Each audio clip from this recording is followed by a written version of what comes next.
வணக்கம். சிந்தனை களம் நிகழ்ச்சிக்கு உங்களை அன்புடன் வரவேற்கிறோம். செயின்ட் ஜார்ஜ் கோட்டையில் அமைந்திருக்கின்ற தமிழ்நாடு சட்டமன்றம் என்பது மிகப்பெரிய ஒரு பெருமைக்குரிய ஒரு அவையாகும்.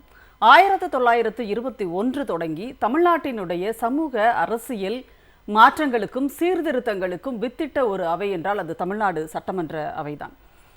அங்கேதான் தேவதாசி ஒழிப்பு சட்டமாகட்டும், கம்யூனல் ஜிஓ என்று சொல்லப்படுகின்ற இன்றைக்கு இடஒதுக்கீட்டின் மூலமாக அனைவருக்குமான அனைத்து விதமான உரிமைகளையும் காப்பாற்றி கொண்டிருக்கக்கூடிய இடஒதுக்கீட்டிற்கு அடிப்படையான கம்யூனல் ஜிஓ என்பதும் அங்கேதான் உருவானது, அங்கேதான் நிறைவேற்றப்பட்டது. அதேபோல் குலக்கல்வி திட்டம் ஒழிப்பு என்பதும் அங்கேதான் நடந்தது.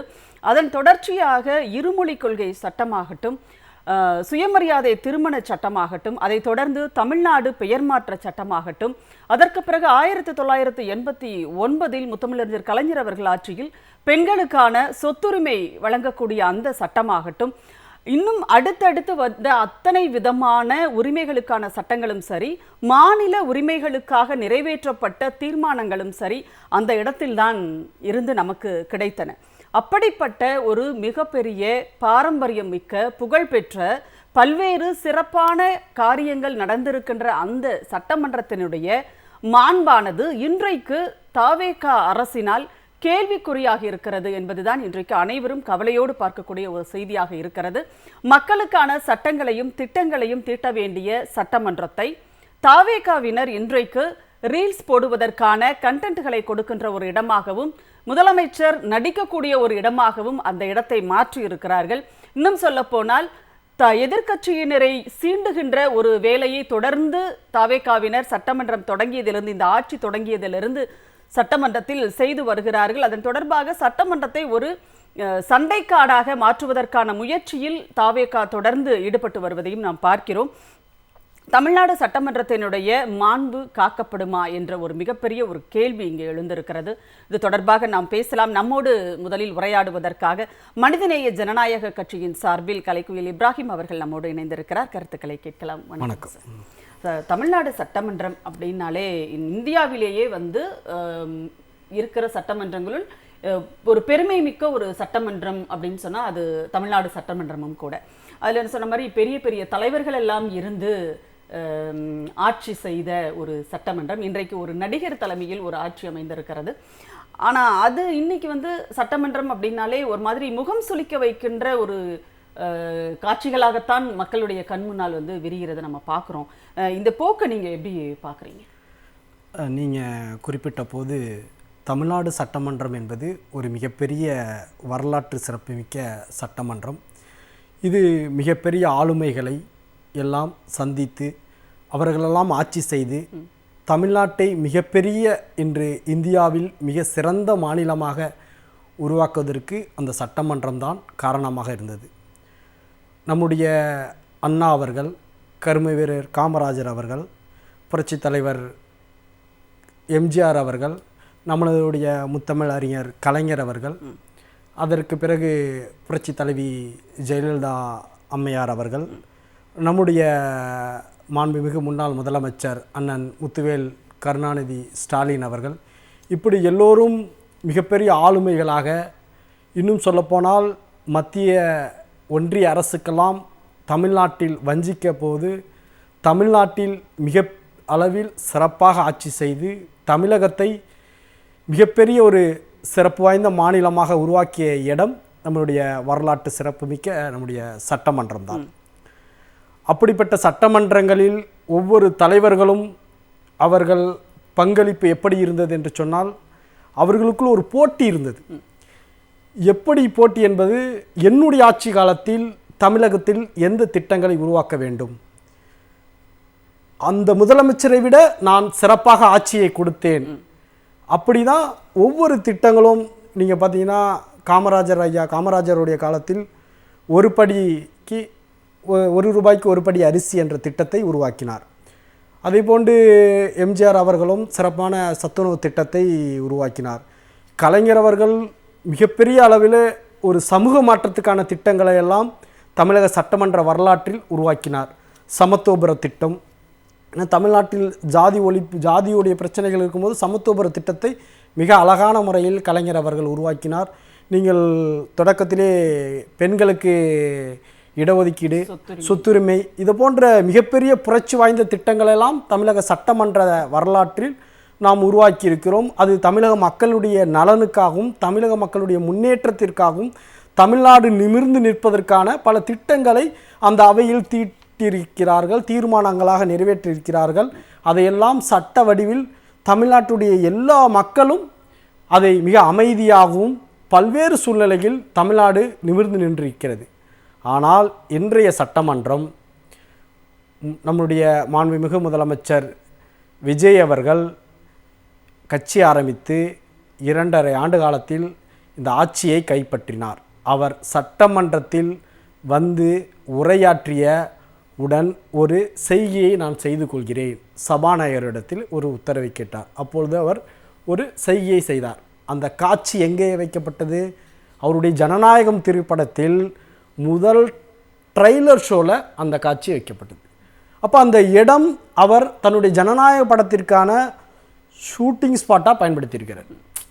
அப்போ நான் வந்து ஒரு 50 ஆண்டு கால திராவிட கட்சியினுடைய மாற்றாக மக்கள்கிட்ட மாற்றத்தை கொடுக்க போகிறேன் என்று சொல்லிவிட்டு மக்களெல்லாம் அவரை நம்பி மாற்றத்துக்கான ஒரு அரசாக இந்த அரசை தமிழக மக்கள் தேர்ந்தெடுத்திருக்கார் என்று சொன்னால் அவருடைய முதல் கையெழுத்து எதுவாக இருக்க வேண்டும்? அவருடைய முதல் சட்டமன்றத்துடைய பணிகள் எதுவாக இருக்க வேண்டும்?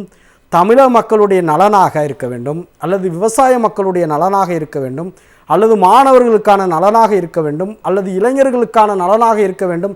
நான் முதலில் சட்டமன்றத்தில் உரையாற்றிய இன்றைய முதல் உரையில், என்னுடைய கன்னி உரையில் நான் இந்த மக்களுக்காக, இந்த தமிழ் சமூகத்திற்கான, தமிழ் மக்களுக்கான வளர்ச்சி திட்டங்களை அறிவித்தேன் என்று ஒரு வரலாற்றில் இடம் பிடிக்கக்கூடிய ஒரு முதலமைச்சராக தான் அவர் இருந்திருக்க வேண்டும். ஆனால் அவருடைய நடித்த படக்காட்சியாக அவர் ஜனநாயக படத்தில் கொண்டு போய் அந்த காட்சியை வைத்ததான் அவருடைய முதல் சாதனை.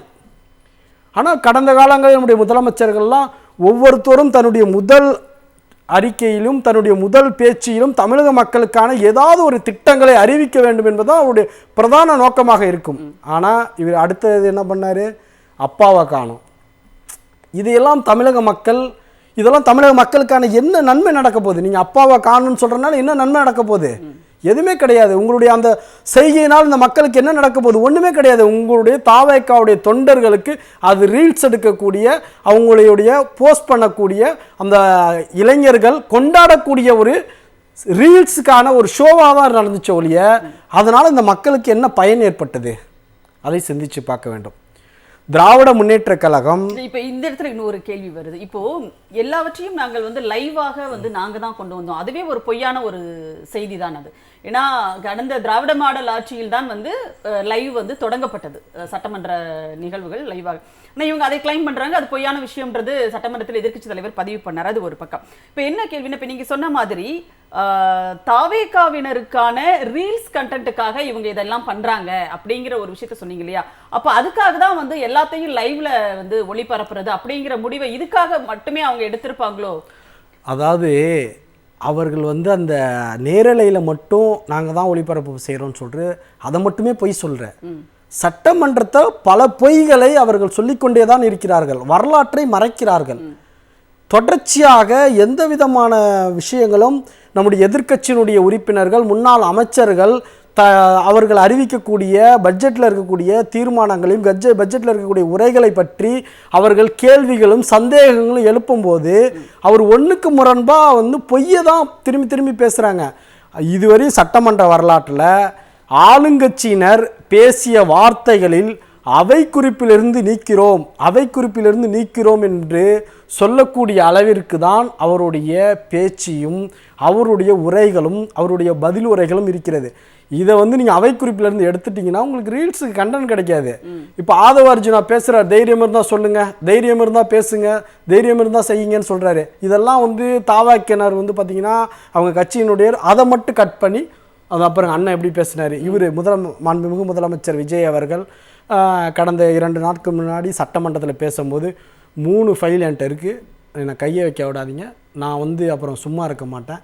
நம்முடைய எதிர்க்கட்சி தலைவர் அவர்கள் மரியாதைக்குரிய அண்ணன் உதயநிதி ஸ்டாலின் அவர்கள் சரியான விஷயத்தில் அவர் பதில் உரை கொடுத்தார். உங்கள்கிட்ட 3 ஃபைல் இருந்துச்சுன்னா அதை உடனடியாக நடவடிக்கை எடுங்க, அதுக்கு பயப்பட வேண்டாம் அப்படின்னு சொல்லி அதுக்கு நீங்கள் வந்து ஜோசியம் பார்க்கணுமா, அதுக்கு டைம் கேட்கணுமான்னு சொல்லியெல்லாம் மிக அழகான முறையில் எதையும் பயமுறுத்த வேண்டாம். ஏன்னா ஒரு முதலமைச்சர் கடந்த ஆட்சியில் தவறு நடந்திருக்கு, என்னுடைய இடத்துல 3 ஃபைல் என்னுடைய டேபிளில் இருக்குன்னு சொன்னால் அதை நடவடிக்கை எடுக்க வேண்டியது பொறுப்பு முதலமைச்சருக்கு இருக்கு. கண்டிப்பாக. ஏன்னா ஒரு ஆதாரங்கள் அவர்கிட்ட இருக்குன்னு சொல்லும் போது அப்படிங்கிறது சட்டவிரோதம் அப்படின்றது அவருடைய ரகசிய காப்பு பிரமாணம் எடுத்ததற்கு விரோதமாக அவர் செயல்படுகிறார் அப்படின்னு விமர்சனங்கள் இருக்கு. ஏன்னு சொன்னா அப்ப நீங்க எடுக்க மாட்டேன், நடவடிக்கை எடுக்க மாட்டேன் என்ற டேபிள்ல இருக்குன்னு சொன்னா நீங்க உங்களுடைய முதலமைச்சருடைய பணியை செய்யவில்லைன்னு தானே அர்த்தம். அப்போ யார் தவறு செய்தாலும் சரி, அது எந்த அரசு ஊழல் செய்தாலும் ஊழல் சம்பந்தமான உங்களுக்கு ஆதாரங்கள் இருந்தால் நிச்சயமாக நீங்கள் நடவடிக்கை எடுக்க வேண்டும். மக்கள் அதற்காக தான் உங்களுக்கு வாக்களித்திருக்காங்க. அது எந்த அரசாக இருந்தாலும் சரி அதை தயாரா இருக்கிறாங்க. மிரட்டுறதுக்காக அதை வந்து பயன்படுத்துறாரு, அந்த மிரட்டுதல் தொனில வந்து அவர் பேசுறாரு அப்படின்றது. அவர் சட்டமன்றத்தை மட்டுமே மிரட்டுறதுக்காக பயன்படுத்தல, காவல்துறையுமே மிரட்டுறதுக்காக பயன்படுத்துகிறாரு. ஜனநாயக ரீதியாக தன்னுடைய விமர்சனங்களை சட்டமன்ற உறுப்பினர்கள் வெளியில் மக்கள் மன்றத்தில் வைக்கிறதுமே அவர் ஏற்றுக்க முடிகிறார். பார்த்தீங்கன்னா விவாதங்களில் பங்கேற்கக்கூடியவங்க, யூடியூப்பில் பங்கேற்கக்கூடிய சட்டமன்ற உறுப்பினர் இப்படியெல்லாம் இவர்கள் மீதெல்லாம் வழக்கு இன்னும் கூடுதலாக உச்சபட்சத்துக்கு சென்று எதிர்க்கட்சியுடைய தலைவரையே கைது பண்ணுறதுக்காக முயற்சி செஞ்சாங்க. அப்புறம் நீதிமன்றத்தில் போய் நாங்கள் விசாரணைக்காக தான் போனோம்னு சொன்னாங்க. இப்படி மாற்றி மாற்றி மாற்றி அவங்க பேசுறது அவங்களுக்கு வாடிக்கையாக மாறிவிட்டது. அவங்க எதுக்கு எடுத்தாலும் நாங்கள் 100 நாள் ஆட்சியில் நீங்கள் என்ன எங்களால் 100 நாள் திராவிட முன்னேற்ற கழகம் நீங்கள் 100 நாள் ஆட்சியில் என்ன செஞ்சீங்கன்னு இதுவரையும் எதிர்க்கட்சி தலைவர்களோ முன்னாள் அமைச்சர்களோ கேள்வி கேட்கல. நீங்கள் இப்போ அறிவிக்க இருக்கக்கூடிய திட்டங்களை இந்த திட்டத்தை எப்படி செயல்படுத்த முடியும், இந்த திட்டத்திற்கான கேள்வியே கேட்குறாங்க. இப்போ பரந்தூர் விமான நிலையம் மேட்ரு கேட்குறாங்க. பரந்தூர் விமான நிலையம் நீங்கள் செயல்படுத்தலைன்னு சொன்னால் இது மிகப்பெரிய அளவில் பொருளாதார பின்னடைவு ஏற்படும். நாங்கள் 50% 60% இதற்கான பணிகளை முடித்து விட்டோம். இப்போ இந்த பணிகளை நிறுத்திட்டீங்கன்னு சொன்னால் இந்த நிலங்களை கையகப்படுத்த நிலங்களை என்ன செய்ய போகிறீங்க? விவசாயிகளோடு நாங்கள் நிற்கிறோம், விவசாய நிலங்களுக்காக நாங்கள் பாதுகாக்கிறோன்னா இப்போ 50-60% கையகப்படுத்தப்பட்ட நிலங்களை நீங்கள் என்ன செய்ய போகிறீங்கன்னு கேட்டால் அதற்கு மீண்டும் நாங்கள் வேற திட்டத்தை பயன்படுத்தணும்னு சொல்கிறீங்க. அப்போ வேற திட்டத்தை பயன்படுத்தினா விவசாயிகள் பாதிக்கப்பட மாட்டாங்களா? அப்போ பாதிக்கப்பட்ட விவசாயிகள் விவசாயி இல்லையா? 50-60% பாதிக்கப்பட்ட விவசாயிகள் யாரு? அப்போ அவங்களுடைய நிலத்தை நீங்கள் கொடுக்க மாட்டீங்கன்னு சொன்னால் அப்போ பாக்கி இருக்கக்கூடிய விவசாயிகள் மட்டும்தான் உங்களுக்கு இதுவா? அப்போ அதுக்கான பதில் பதில் இல்லை, உடனடியாக மாற்றுறாங்க. இப்போ அதே மாதிரி பாமகவுடைய சேர்ந்த அன்புமணி சௌமியா அவர்களும் ஏடிஎம்கே சேர்ந்த அருண்மொழி தேவன் அவர்களும் இதே மாதிரி விவசாயிகளுக்கு பாதிக்கப்படும்னு சொல்லிங்க. இதை விட மிகப்பெரிய அளவு பாதிப்பு, இதை விட பன்மடங்கு பாதிப்பு என்எல்சி நிறுவனம், மத்திய அரசு இருக்கக்கூடிய என்எல்சி நிறுவனம் நிலம் கையெழுத்தப்படுது. அங்கே வேளாண் பாதுகாக்கப்பட்ட மண்டலமாக இருந்து அங்கே இன்னும் 50,000 ஏக்கர் நிலத்தை கையகப்படுத்துறதுக்கு தயாராக இருக்கிறாங்க. அதுவும் அரசுடைய நிலைப்பாடு என்னன்னு கேட்குறாங்க.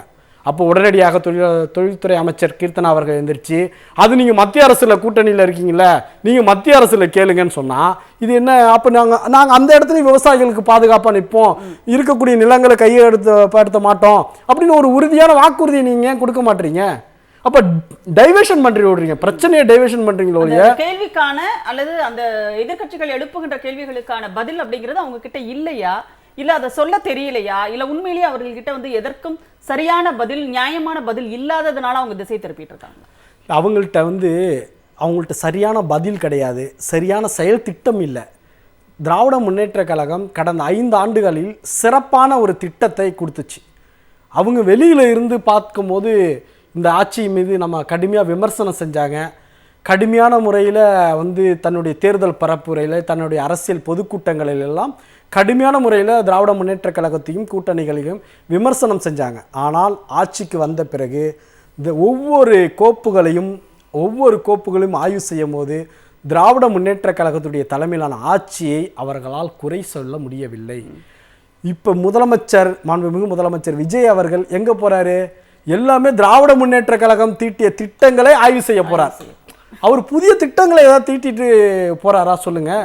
எல்லாமே நம்முடைய திட்டங்களை தான் ஆய்வு செஞ்சிட்டு இருக்காரு. ஆய்வு செஞ்சு அங்கேயே அவர் பிரமிச்சு நிற்கிறாரு.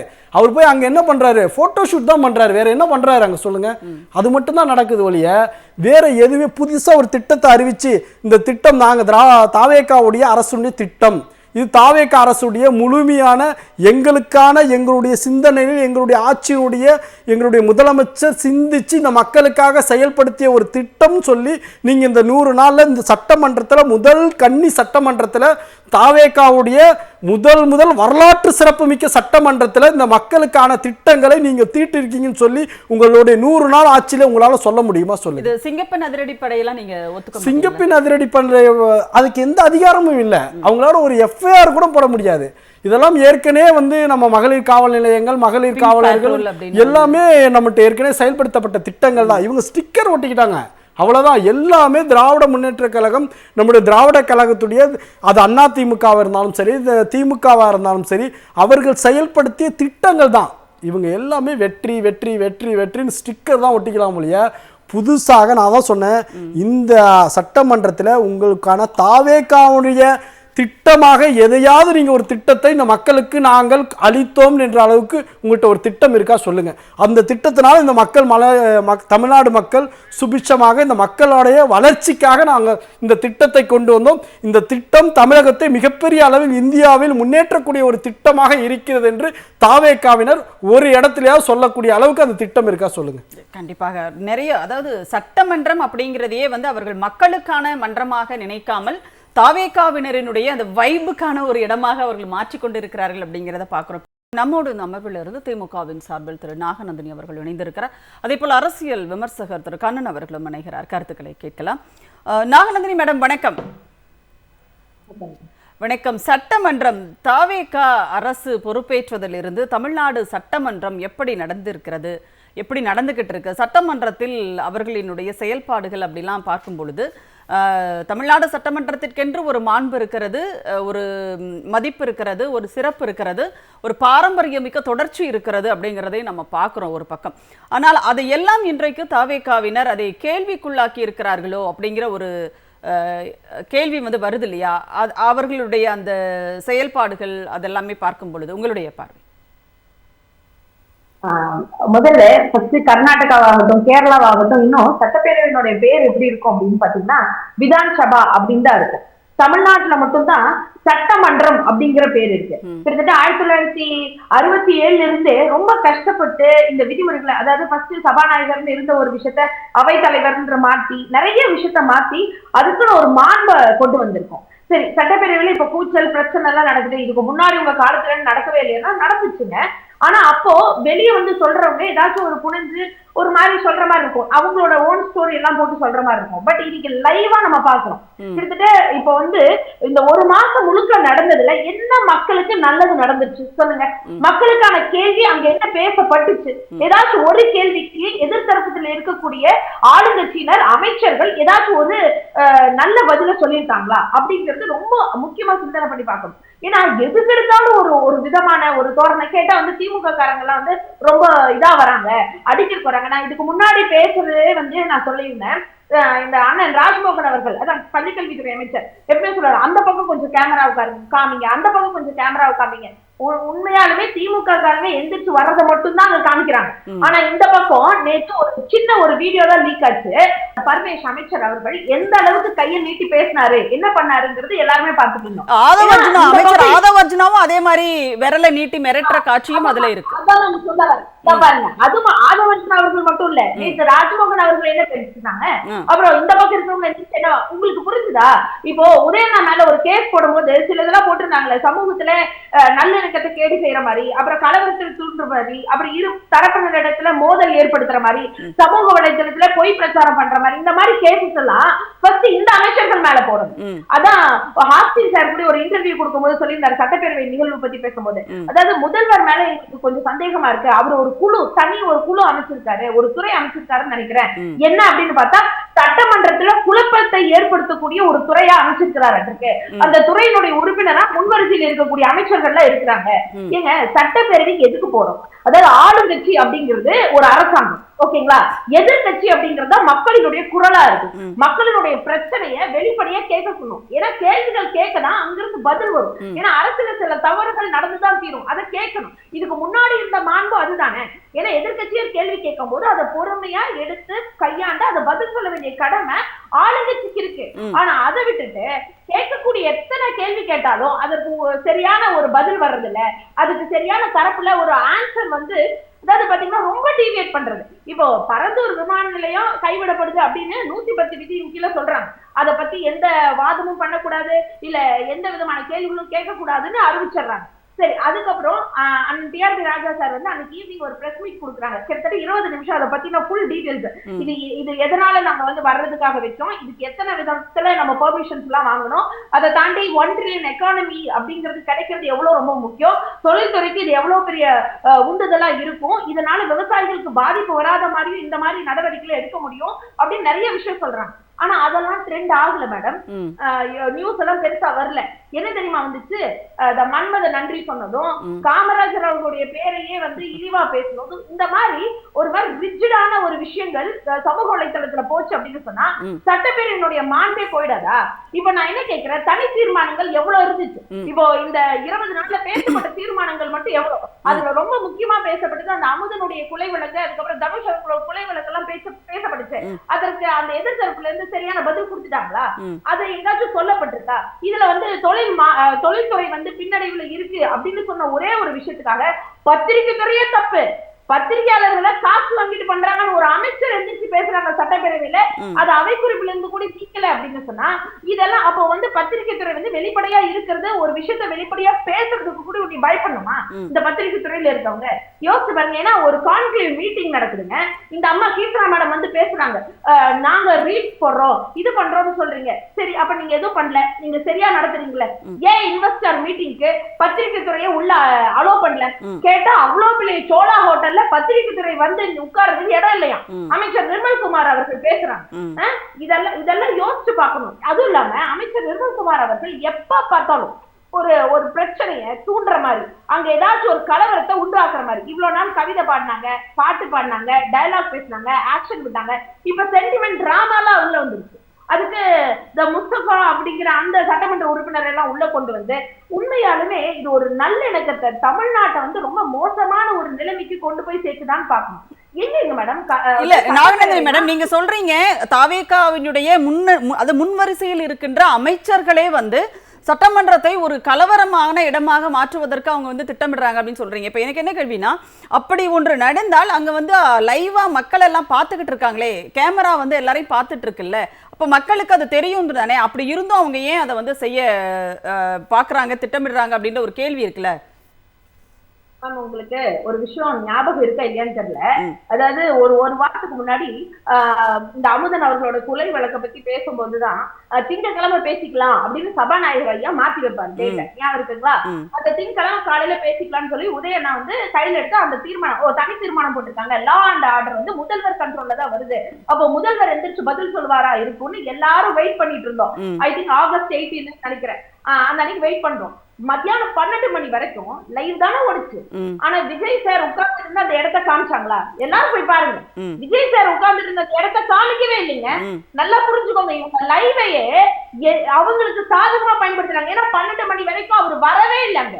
அந்த விஷயம் எல்லாம் பேசி முடிச்சாச்சு. தனி தீர்மானத்துக்கு பதில் சொல்லக்கூடிய தன்னுடைய கட்டுப்பாட்டுல வச்சிருக்கக்கூடிய முதல்வர், தன்னுடைய அதாவது லா அண்ட் ஆர்டர் கண்ட்ரோல் வச்சிருக்கக்கூடிய முதல்வர் பேசவே இல்லையா அதை பத்தி வாய்க்கிறது? ஏன் இதே மாதிரி 110 விதியின் கீழ நான் இதை செய்யறேன், இதை செஞ்சிருக்கேன், இந்த மாதிரி நடவடிக்கை எடுத்திருக்கேன் பேசிருக்க வேண்டியதானே? எப்போ திமுக வந்து அப்பவும் வந்து எதிர்கட்சி தலைவர் சொல்றாரு, நாங்க கேட்கிற கேள்வி ஒன்னா இருக்கு, நீங்க சொல்ற பதில் வேறையா இருக்கு, எங்களால இதை வெளிநடப்பு செஞ்சதுக்கு அப்புறம் அவர் என்ட்ரி கொடுக்குறாரு. அதுக்கப்புறம் தான் கேமரா உங்களுக்கு காமிக்கப்படுது. அப்ப இதுலயே அடிப்படையிலேயே அங்க ஏதோ சிக்கல் இருக்குன்னு உங்களுக்கு தெரியலையா மேடம்?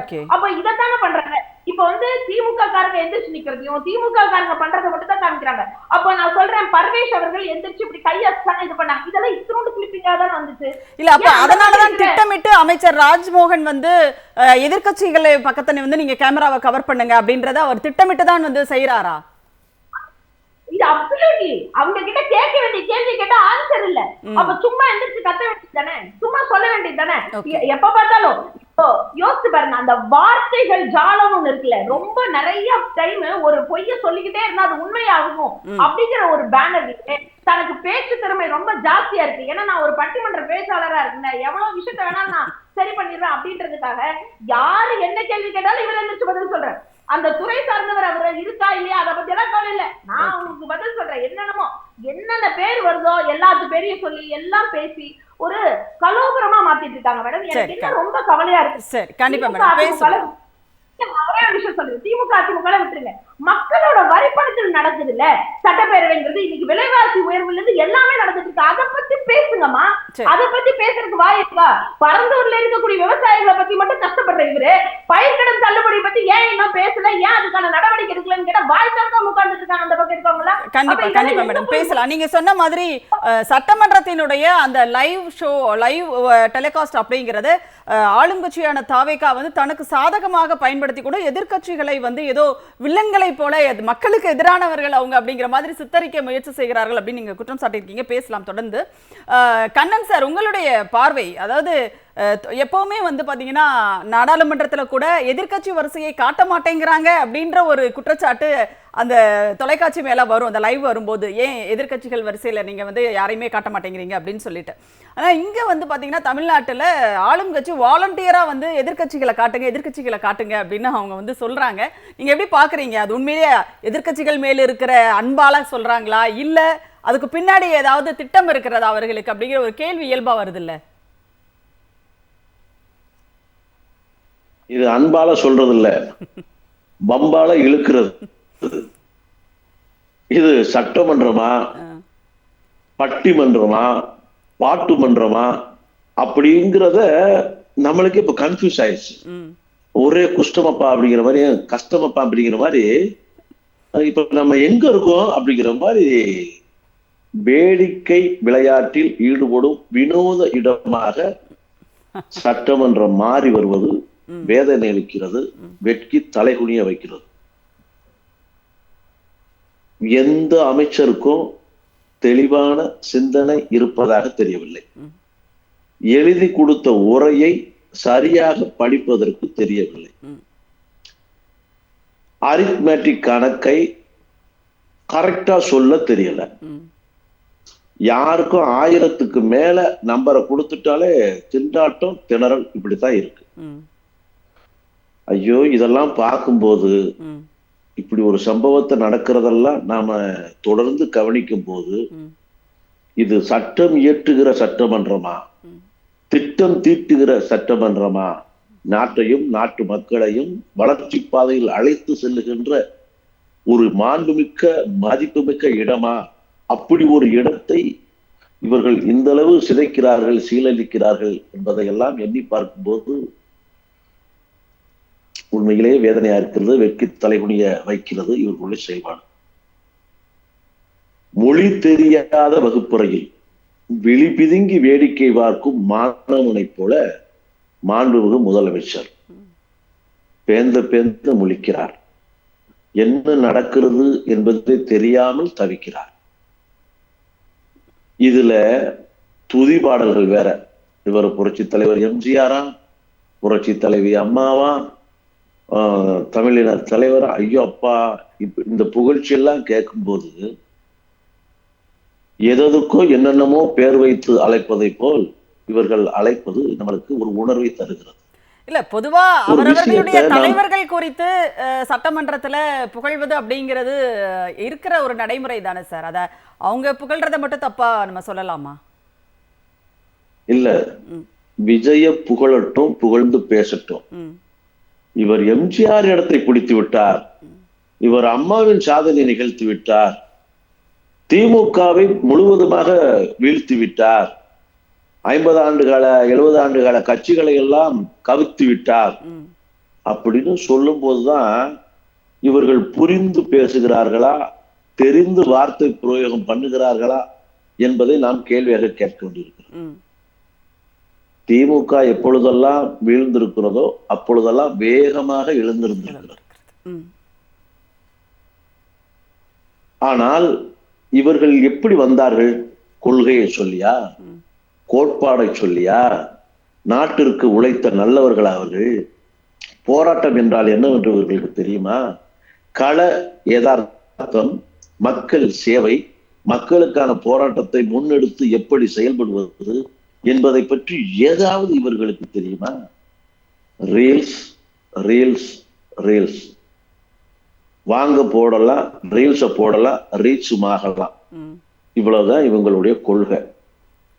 பொட்டு மாமாவுக்கு ரீல்ஸ் போட்டா புகழ தேடலாம், தற்குறிகளுக்கு ரீல்ஸ் போட்டா சீட்டு கிடைக்கலாம், தருதலைகளுக்கு ரீல்ஸ் போட்டா தலைவராகவே ஆகலாங்கிற ஒரு பேட் ட்ரெண்ட் செட்டிங், தவறான முன் உதாரணத்தை தமிழகத்தில் இவர்கள் உருவாக்கி வரலாறு தெரிய வேண்டாம், கலாச்சாரம் புரிய வேண்டாம், பண்பாடை பற்றிய கவலையா இருக்க வேண்டாம், தமிழ்நாட்டுக்கான பாரம்பரியம், தமிழ்நாட்டுக்கான கலாச்சாரம், பண்பாடு, தமிழக சட்டமன்றத்தினுடைய வளர்ச்சி, மாண்பு, எதை பற்றியும் எந்த சிந்தனையும் இருக்க வேண்டாம் அப்படிங்கிற ரீதியில இவர்களுடைய ஒவ்வொரு செயல்பாடும் இருப்பது. அது சட்டமன்றத்தை பயன்படுத்துவது. இது இவர்களுக்கு, இந்த ஜென்சி கிட்ஸுகளுக்கு இது ஒரு வேடிக்கை விளையாட்டாக இருக்கலாம். ஆனால் நாம் மாண்புமிக்க இடத்தில் உட்கார்ந்து கொண்டு மதிப்புமிக்க இடத்தை பால்படுத்துகிறோம், சீரழிக்கிறோம் என்பது இவங்களுக்கு தெரிய மாட்டேங்கிறது. இல்ல கண்ணன் சார், ஒருவேளை நீங்க சொன்ன மாதிரி திமுக, அதிமுக மற்ற கட்சிகள் ஆகட்டும், அவர்கள் எல்லாம் கிட்டத்தட்ட ஒரு 70 ஆண்டுகளுக்கும் மேலாக அரசியலில் இருப்பவர்கள், சட்டமன்றத்தை பார்த்து கொண்டிருப்பவர்கள், அது உள்ள இருந்து மக்களுக்காக பணியாற்றியவர்கள். அவர்களுக்கு இந்த சட்டமன்றத்தினுடைய மாண்பு, மதிப்பு, அதனுடைய பாரம்பரியம், சிறப்பெல்லாம் தெரிந்திருக்கும். ஆனா இவங்க இப்பதானே வந்திருக்காங்க.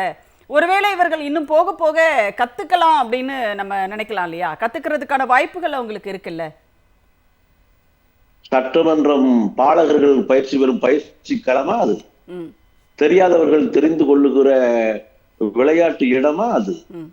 அந்த இடத்தில் ஒரு கலெக்டருக்கு ஒருத்தர் டிகிரி முடிச்சுட்டாருன்னு எதுக்கு யூபிஎஸ்சி எக்ஸாம்ல பாஸ் பண்ணதுக்கு அப்புறமும் எதுக்கு ட்ரைனிங் கொடுத்து, அந்த ட்ரைனிங்க்கு அப்புறமும் சப் கலெக்டரா போட்டு அதுக்கப்புறம் ஏன் கலெக்டரா ஒரு போஸ்டிங் போடப்படுது? ஒரு மாவட்டத்தை கையில் கொடுக்கும்போது ஒரு மாவட்டத்தை ஆளுகிறவர்களுக்கு என்ன தெரிந்திருக்க வேண்டும் என்று பயிற்சி ஏன் கொடுக்கப்படுகிறது? சரி, ஒவ்வொரு அரசியல் கட்சியிலும் மக்கள் போராட்டம் என்றால் என்ன, களத்தில் போராடுவது எப்படி, ஒரு மாநிலத்திற்கு, மாநில உரிமைகளுக்கு எப்பொழுதெல்லாம் பாதிப்பு ஏற்படுகிறதோ அப்பொழுதெல்லாம் போராடுவது எப்படி, மத்திய அரசை, ஒன்றிய அரசை எதிர்ப்பது எப்படி என்கிற களப்பயிற்சி இல்லாமல் நேரடியாக சட்டமன்றத்திற்குள் வந்து விட்டீர்கள். வந்ததுக்கு பிறகாது அதை பயிற்சி களமாக பயன்படுத்துவீர்கள், விளையாட்டு மைதானமாக ஆக்குவீர்கள். இவர்கள் ஒன்றுமே தெரியாதவர்கள் வந்துவிட்டார்கள், கொஞ்சம் பயிற்சி எடுத்துக் கொள்ளட்டும் என்று நாம் வேடிக்கை பார்த்தால் அல்லது விட்டு விலகிவிட்டால் இந்த தமிழ்நாட்டின் வளர்ச்சி என்னாவது? இவர்கள் கையில் தான் நீங்களும் நானும் இந்த டீமில் பார்த்திருக்கிற ஒவ்வொருவருடைய தலையெழுத்தும் இவர்கள் கையில் இப்பொழுது சிக்கி இருக்கிறது. குரங்கு கையில் சிக்கப்பட்ட பூமாலை போன்று இன்றைக்கு தமிழக சட்டமன்றமும் தமிழக வளர்ச்சியும் மாறி இருக்கிறது. உதாரணத்துக்கு பரந்தூர் விமான நிலையத்தை கைவிடுகிறேன் என்று சொல்லுவது 90% பணிகள், 90% இடத்தை கைப்பற்றுவதற்கான வேலைகள் முடிந்து விட்டது. இப்பொழுது 5 ஆண்டுகளுக்குள் அந்த திட்டம் நிறைவேற்றப்படும் என்றால் அந்த இடத்தை என்ன செய்வது? அந்த இடத்தை திருப்பி கொடுப்பீர்களா? பெங்களூர் நமக்கு பின்னாடி இருந்த விமான நிலையம் தரத்தில் இன்றைக்கு உயர்ந்து விட்டது. தமிழகத்தினுடைய விமான நிலையத்தினுடைய தரம், இன்டர்நேஷனல் தரம் குறைக்கப்பட்டு கொண்டிருக்கிறது. இதற்கு மாற்று இடம் தேட வேண்டாமா? மாற்று வழிகளை பார்க்க வேண்டாமா? அதெல்லாம் செய்து முடித்து விட்டுத்தானே ஒரு திட்டத்தை கைவிட வேண்டும். எடுத்தேன் கவிழ்த்தேன் என்று துக்குளக் தர்பாரை நடத்தினால் இவர்களுடைய பயிற்சி தமிழகத்தினுடைய வளர்ச்சி அல்லவா பாதிக்கிறது? இப்ராஹிம், இப்போ என்னன்னா தமிழ்நாடு சட்டமன்றத்தில் சிறுபான்மையினருக்கு எதிரான ஒரு கட்சி திமுக அப்படின்ற மாதிரியும், அதாவது தமிழ்நாட்டிலேயே இஸ்லாமியர்களை தீவிரவாதிகள் யாரும் சொல்ல முடியாது. யாராவது ஒருத்தர் சொன்னா கூட பக்கத்துல இருக்கிற என்ன அதை மாதிரிலாம் பேசுற அப்படின்னு சொல்லிட்டு அவர்களை கட்டுப்படுத்துகிற, நெறிப்படுத்துகிற ஒரு மாநிலம், இயல்பான ஒரு மாநிலமாக தமிழ்நாடு இன்னைக்கு கட்டமைக்கப்பட்டிருக்கிறது திராவிட இயக்க கட்சிகளால். ஆனா இன்னைக்கு பாத்தீங்கன்னா சட்டமன்றத்திற்குள்ளேயே ஒரு சிறுபான்மை இனத்தை சார்ந்த ஒரு தாவேகாவினுடைய சட்டமன்ற உறுப்பினரை வைத்து ஏதோ சிறுபான்மையினருக்கு எதிராக தமிழ்நாடே இருக்கிறது அப்படிங்கிற மாதிரியான ஒரு தோற்றத்தை அவங்க உருவாக்க பார்க்குறாங்க இல்லையா? அது வட மாநிலங்களில் பாஜக செய்கின்ற அந்த மதத்தை வைத்து மத கலவரத்தை தூண்டுகின்ற ஒரு போக்கை தாவேகா கடைபிடிக்க பார்க்குதா? சட்டமன்ற உறுப்பினர், மதுரை சட்டமன்ற உறுப்பினர் முஸ்தபா அவர்கள் நேற்றைய சட்டமன்றத்தில் மானிய கோரிக்கையின் விவாதம் போது தேவையற்ற சர்ச்சைக்குரியான வார்த்தைகளை உருவாக்கினார். எப்படின்னு சொன்னால், இஸ்லாமியர்களை தீவிரவாதியாக திராவிட முன்னேற்ற கழகத்துடைய அவையில் 5 முறை முதலமைச்சர் அவர்கள் சொன்னார்னு சொல்லி ஒரு உண்மைக்கு புறம்பான ஒரு செய்தியை அவர் வந்து அவையில் பதிவு செய்தார். அப்போது அவையில் இருக்கக்கூடிய அந்த அவைக்கு தேவையற்ற வார்த்தை. தமிழ்நாடு பொறுத்தவரையும் எல்லா சமூக மக்களும் அண்ணன் தம்பியாக, மாமன் மச்சானாக மிகுந்த ஒரு சமூக நல்லிணக்க ஒரு பூமின்னு சொன்னால் தமிழ்நாடு தான். ஒட்டுமொத்த இந்தியாவிலும் பதற்றங்கள் ஏற்படும் போதும், பல்வேறு பாபர் மசூதி இடிப்ப பல்வேறு காலகட்டங்களில் இந்திய அளவில் சிறுபான்மை சமூகம், முஸ்லீம் சமூகம் ஒரு ஆபத்தில் இருந்த கூட சூழ்நிலையில் கூட தமிழகத்தில் மிகப்பெரிய ஒரு அமைதியை உருவாக்கியது தமிழ்நாட்டினுடைய பெரும்பான்மையான இந்து சகோதர மக்கள். எப்பொழுதுமே முஸ்லீம் சகோதரர்களுக்கு ஒரு பாதிப்பு ஏற்படும் போது முதல் களத்தில் முஸ்லீம் சமூக மக்கள் வராங்களோ இல்லையோ, தங்களுக்காக உறுதுணையாக நாங்கள் இருக்கிறோம் என்பது பெரும்பான்மையான இந்து மக்கள் மற்ற ஏனைய சமுதாய மக்கள் எல்லோரும் அண்ணன் தம்பியாக களத்தில் நின்று அவர்களை பாதுகாப்பது தான் இந்த தமிழ் மண்ணினுடைய பெருமை. அத்தகைய வரலாற்றை தான் திராவிட கழகங்கள், திராவிட இயக்கங்கள் கடந்த 50 ஆண்டுகளாக இந்த தமிழ் மண்ணிலே உருவாக்கியிருக்கிறது. முஸ்தபா அவர்கள் ஒரு திட்டமிட்டு ஒரு கருத்தை அதில் போடுறாரு. அவர் முஸ்தபா அவர்கள் ஒரு சிறுபான்மை சமூகத்திலிருந்து சார்ந்த ஒரு பிரதிநிதியாக இருந்தால், அவர் சிறுபான்மை சமூகத்திற்கான தேவையான உரிமைகளை கடந்த ஆட்சியில், திராவிட முன்னேற்ற கழக ஆட்சியில் 3.5 இடஒதுக்கீடு கொடுத்துருக்காங்க. அது பத்தாது. எங்களுடைய சிறுபான்மை சமூக மக்கள் பாதிக்கப்பட்டிருக்காங்க. அந்த மக்களுக்கான வாழ்வாதார பிரச்சனைகள் இப்படி இருக்குது, அவருடைய பொருளாதார மேம்பாட்டுக்காக நீங்கள் இப்படி திட்டங்களை கொடுங்கள் என்று கோரிக்கைகளை வைக்கலாம். அந்த சமூக மக்களுக்கு அவர் நல்லது செய்யணும்னு நினச்சாருன்னு சொல்லியிருந்தா, உண்மையுமே அந்த சமூக மக்களுக்கான உணர்வுகளை சட்டமன்றத்தில் அவர் அழுகுறாரு, நடிக்கிறாரு, என்னென்ன பண்ணுறாரு. உண்மையாலுமே அந்த முஸ்தபா அவர்கள் எங்கே இருந்தார்ன்றதை நாங்கள் இப்போ தான் பார்க்குறோம். நாங்கள்லாம் வந்து சமூக அரசியலில் இந்த மக்களுக்கான உரிமைக்கான போராட்ட களங்களில் எங்களுடைய தலைவராக தமீமுல் அன்சாரி அவர்கள்லாம் நீண்ட போராட்ட களங்களில் பயணித்தவர்.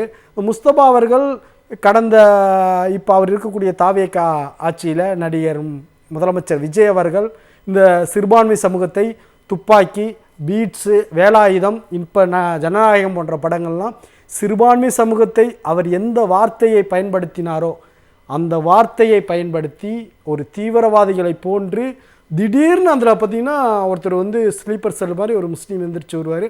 அவர் பார்த்திங்கன்னா முஸ்லீமாக இருப்பார் அப்படின்னு சட்டமன்றத்தில் பார்க்கக்கூடிய மக்கள் குறைவானவர். ஆனால் திரைப்படத்தில் ஒரு கருத்தை விதைப்பது சிறிய குழந்தைகள் முதல் பெரியவர்கள் வரை அந்த திரைப்படத்துடைய வலிமை அந்த அளவுக்கு இருக்கக்கூடிய. ஏற்கனவே இதே சட்டமன்ற உறுப்பினர் நீங்க சொன்ன திரு முஸ்தபா அவர்கள் வந்து பீஸ்டுக்கும் துப்பாக்கிக்கும் வந்து கடுமையான எதிர்ப்பு தெரிவித்தார். நாங்கள் வெளியிட விட மாட்டோம். ஒருவேளை நம்ம அப்படி பேசிட்டோமே, இவரை பத்தி தாவேகா தலைவர் விஜயை பத்தி நம்ம இப்படி பேசிட்டோமே அப்படின்னு சொல்லிட்டு அதை பேலன்ஸ் பண்றதுக்காக இவர் இந்த மாதிரியான பொய்யான விஷயங்களை பேசுறாரு. அப்படி கிடையாது. என்ன சொன்னா, அந்த இடத்துல அவர் பேச வேண்டிய தேவையே கிடையாது. இது RSS உடைய சித்தாந்தம். RSSக்கு வலு சேர்க்கிறார் முஸ்தபா அவர்கள். இந்த சட்டமன்றத்தில் மக்கள் கடந்த காலங்களில் RSS தமிழ்நாட்டில் எப்படியாவது கலவரத்தை மத ரீதியாக மக்களை பிளவுபடுத்த வேண்டும் என்பதை தமிழ்நாடு அவங்களுக்கு மிகப்பெரிய சவாலான ஒரு மாநிலம். ஏன்னா இங்கே சமூக நல்லிணக்கம் அப்படி இருக்கிறது. கடந்த திருப்பரங்குன்றம் நேரத்தில் கலவரத்தை ஏற்படுத்தி நீதியரசர் மூலியமாக கலவரத்தை ஏற்படுத்தும் போது திராவிட முன்னேற்ற கழகத்துடைய தலைவர் முன்னாள் முதலமைச்சர் அவர்கள் மிக சிறப்பாக அந்த பிரச்சனையை கையாண்டு மிகப்பெரிய ஒரு கலவரத்தை தடுத்து நிறுத்தினார்.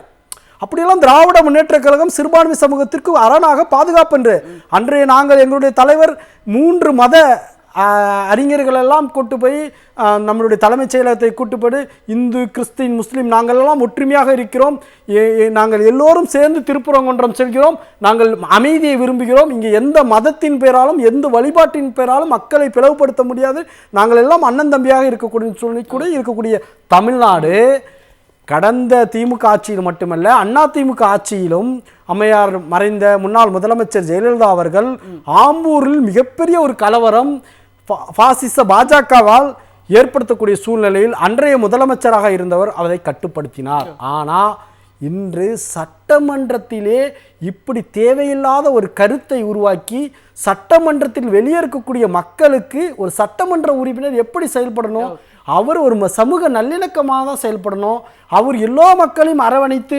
இருக்கக்கூடியவராக தான் செயல்படணும். ஆனால் அவரே ஒரு தாவேகாவுடைய எம்எல்ஏவே மிகப்பெரிய மத கலவரத்தை உருவாக்குவதற்கு தயாராக இருக்கிறார் என்பதை தான் ரொம்ப கவலைக்குரியாக இருக்கு.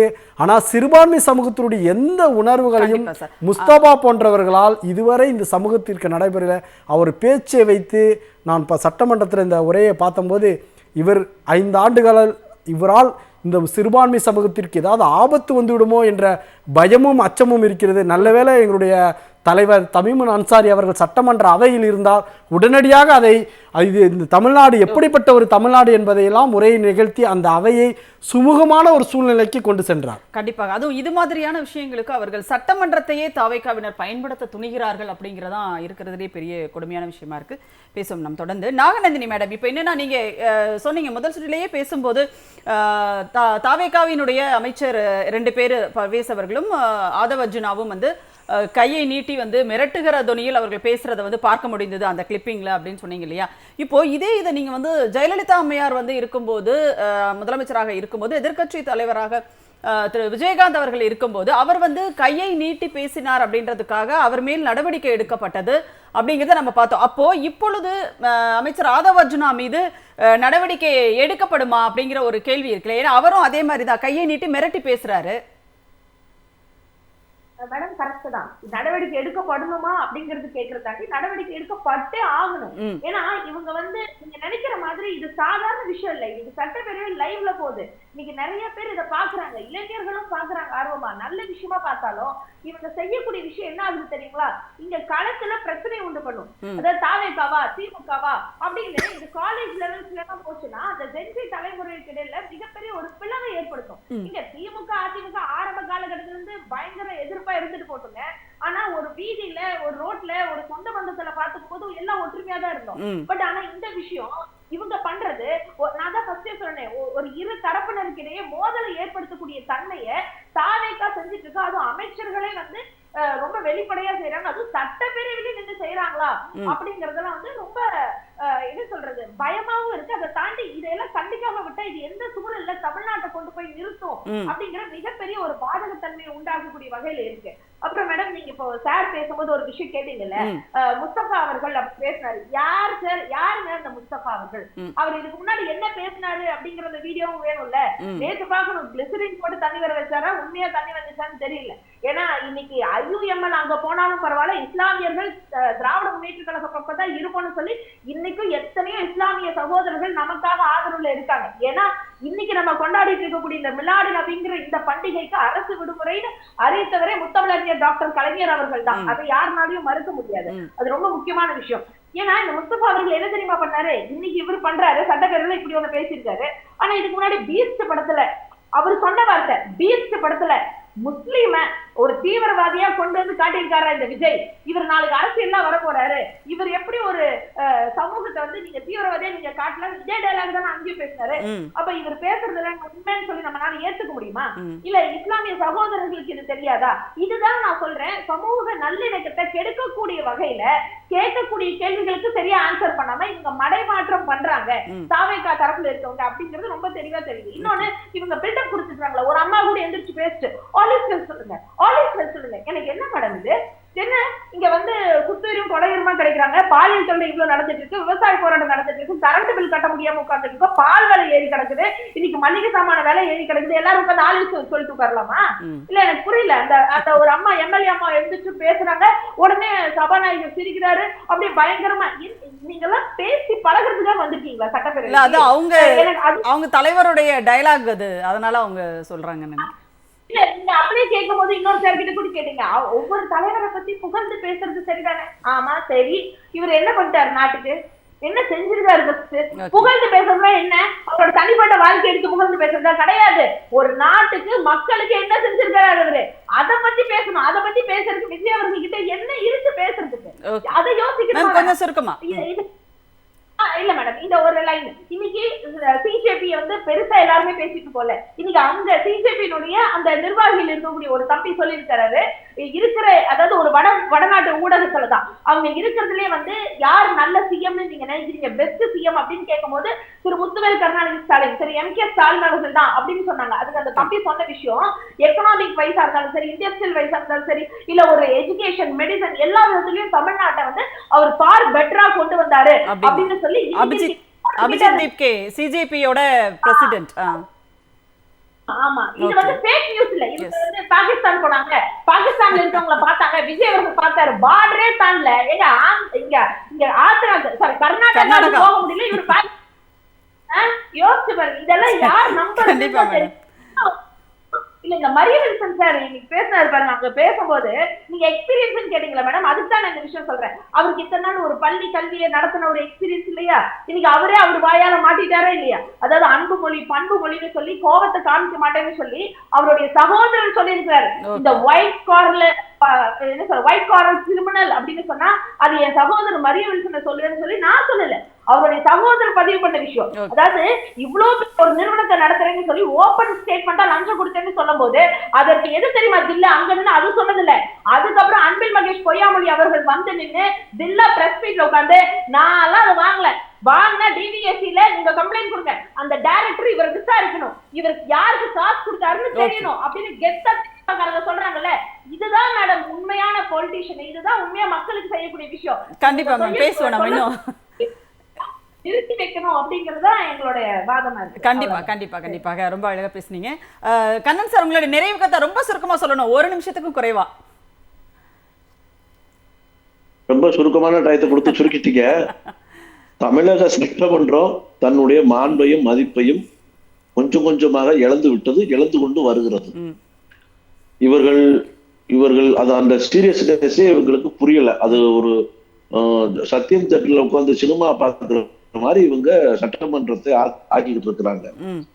அறுக்க தெரியாதவன் கையில் அருவாள் கிடைத்தால் அவன் என்ன செய்வான், அப்படித்தான் ஆள தெரியாதவன் கையில் இன்றைக்கு ஆட்சி கிடைத்திருக்கிறது. பழைய அதாவது புதிய பானையில் பழைய கஞ்சியை இவர்கள் வடித்து வைத்து போன ஆட்சியில் நடைபெற்ற அனைத்து திட்டங்களையும் இந்த ஆட்சியில் பெயர் மாற்றியிருக்கிறார்கள். மாற்றம் மாற்றம் என்று சொல்லி வாக்களித்த மக்களுக்கு ஏமாற்றத்தை தந்திருக்கிறார்கள். ஏமாற்றமே மாற்றமாக அமைந்தது துன்பமாகவும் துரதிர்ஷ்டமாகவும் துக்கமாகவும் இருப்பது மட்டுமல்லாமல் நேபாளத்தில் இன்று வெள்ளப்பெருக்கால் எப்படி ஒரு பேரிடர் நிகழ்ந்து கொண்டிருக்கிறதோ அதே போல் தமிழகத்தில் தாவேக ஆட்சி தமிழகத்தையும் தமிழக சட்டமன்றத்தையும் ஒரு பேரிடரில் ஆழ்த்தி கொண்டிருக்கிறது. எதை நோக்கி தமிழகம் செல்லும் என்பது கவலைப்படுகிற சூழ்நிலையை ஏற்படுத்தியிருக்கு. கண்டிப்பா கண்டிப்பாக சார், அது தமிழ்நாடு ஒரு அரசியல் பேரிடரில் சிக்கிக் கொண்டிருக்கிறது அப்படிங்கிறத பதிவு பண்ணியிருக்கீங்க. நிறைவாக நன்றி 3 பேரும் உங்களுடைய கருத்துக்களை எங்களோடு பகிர்ந்து கொண்டமைக்கு மிக்க நன்றி. சிந்தனை களம் நிகழ்ச்சி இத்துடன் நிறைவடைகிறது. மீண்டும் ஒரு நிகழ்ச்சியில் சந்திப்போம். அதுவரை நன்றி, வணக்கம்.